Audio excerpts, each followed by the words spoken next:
عرفان صدیقی کہتے ہیں عمران خان کی رہائی بچوں یا بہنوں سے نہیں، ان کے اپنے طرز عمل پر منحصر ہے۔ نجی ٹی وی کے پروگرام میں گفتگو کرتے ہوئے سینئر لیگی رہنما اور سینیٹر عرفان صدیقی نے کہا کہ اگر عمران خان کے بچے پاکستان آ کر سیاست کرنا چاہتے ہیں تو وہ آئیں اور قانون کے دائرے میں رہ کر تحریک چلائیں تو کسی کو کوئی اعتراض نہیں ہوگا۔ انہوں نے واضح کیا کہ بانی تحریک انصاف کی رہائی نہ تو ان کے بچوں سے ممکن ہے اور نہ ہی بہنوں سے، بلکہ یہ معاملہ مکمل طور پر ان کے اوپر اپنے رویے اور طرز عمل پر منحصر ہے۔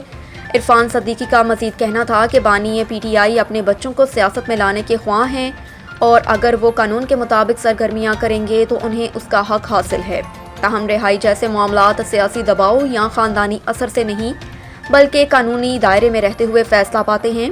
لیگی رہنما نے خیبر پختونخوا کی موجودہ سیاسی صورتحال پر بات کرتے ہوئے کہا کہ صوبے میں حکومت کی تبدیلی کی کوئی بات زیر غور نہیں اور پیپلز پارٹی اس وقت اتحادی جماعت کے طور پر حکومت کا حصہ ہے۔ ان کا کہنا تھا کہ صدر آصف علی زرداری ایک مدبر اور تجربہ کار رہنما ہیں جنہوں نے ریاست کے سربراہ کی حیثیت سے کسی قسم کی رکاوٹ پیدا نہیں کی بلکہ حکومت کو مضبوطی سے آگے بڑھنے کا موقع دیا ہے۔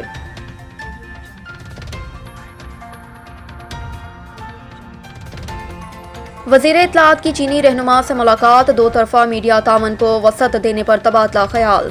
وفاقی وزیر اطلاعات عطا اللہ تارڑ اور C P C central committee کے پبلسٹی ڈپارٹمنٹ کی ڈپٹی ہیڈ وزیر اور پارٹی سیکریٹری برائے national radio and television administration China NRTA Cao Shumin کے درمیان ملاقات ہوئی۔ ملاقات میں پاکستان اور چیئرمین کے درمیان دو طرفہ میڈیا تعاون کو وسعت دینے، مشترکہ پروڈکشنز، فیک نیوز کے تدارک، تربیتی پروگراموں اور ثقافتی تبادلے کے لیے نئے امکانات پر تفصیلی تبادلہ خیال کیا گیا۔ دونوں رہنماؤں نے میڈیا کے شعبے میں جاری شراکت کو باہمی اعتماد اور درینہ دوستی کا مظہر قرار دیا۔ عطا تارڑ نے کہا کہ پاکستان میڈیا اور ابلاغ کے میدان میں چین کے تجربات سے بہت کچھ سیکھ سکتا ہے۔ Digital media, public service, broadcasting اور ثقافتی مواد کی ترویج میں چین کی مہارت لائق تحسین ہے۔ فیک نیوز اور ڈس انفارمیشن سے مؤثر طور پر نمٹنے کے لیے چین اور پاکستان کے سرکاری نشریاتی اداروں کے درمیان روابط اور مشترکہ نشریاتی منصوبوں کو مزید وسعت دینے پر اتفاق کی گئی۔ دونوں رہنماؤں نے فیک نیوز کے خلاف مشترکہ بیانیہ اور تکنیکی تربیت و ادارہ جاتی اشتراک پر بھی اتفاق کیا۔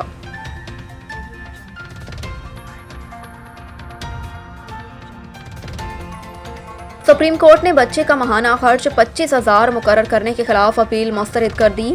سپریم کورٹ میں مختلف فیملی میٹرز کے دوران چیف پاکستان نے اہم ریمارکس دیے، جبکہ سپریم کورٹ نے ماہانہ خرچ 25,000 مقرر کرنے کے فیصلے کے خلاف اپیل مسترد کر دی۔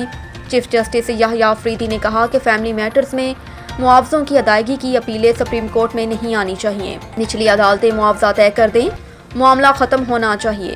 چیف جسٹس کا کہنا تھا کہ معاوضوں کی ادائیگیوں کی رقم میں سپریم کورٹ نہیں پڑے گی۔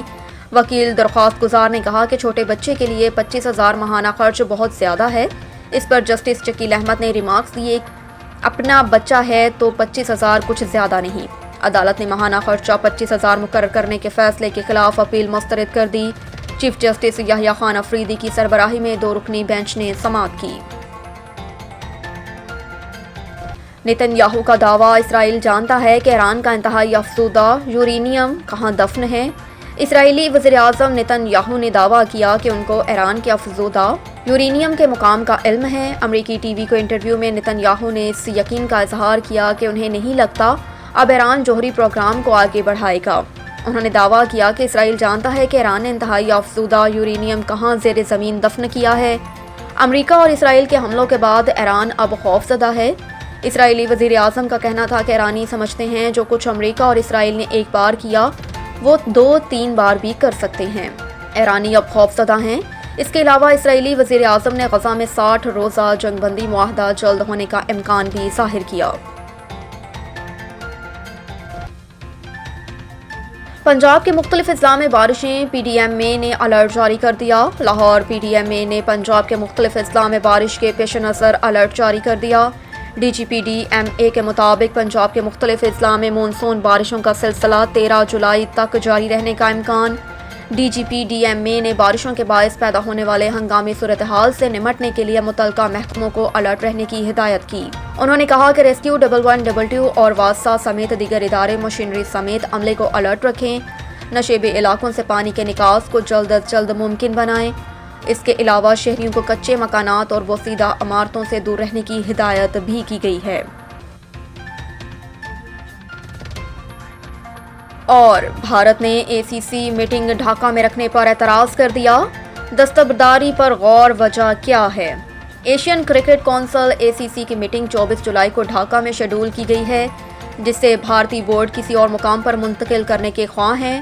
بھارتی میڈیا کا کہنا ہے کہ ڈھاکہ میں شیڈول اے سی سی میٹنگ کسی دوسرے وینیو پر منتقل نہ کی گئی تو بھارتی بورڈ میٹنگ سے دستبردار ہونے پر غور کر سکتا ہے، جب بھارتی کرکٹ بورڈ نے میٹنگ کا وینیو تبدیل کرنے کا بھی کہہ دیا ہے۔ بھارتی میڈیا کا دعویٰ ہے کہ موجودہ سیاسی صورتحال کے باعث بنگلہ دیش جانا مناسب نہیں ہے، لہٰذا بھارتی بورڈ نے اے سی سی میٹنگ کے وینیو کو شفٹ کرنے سے متعلق باضابطہ بتا دیا۔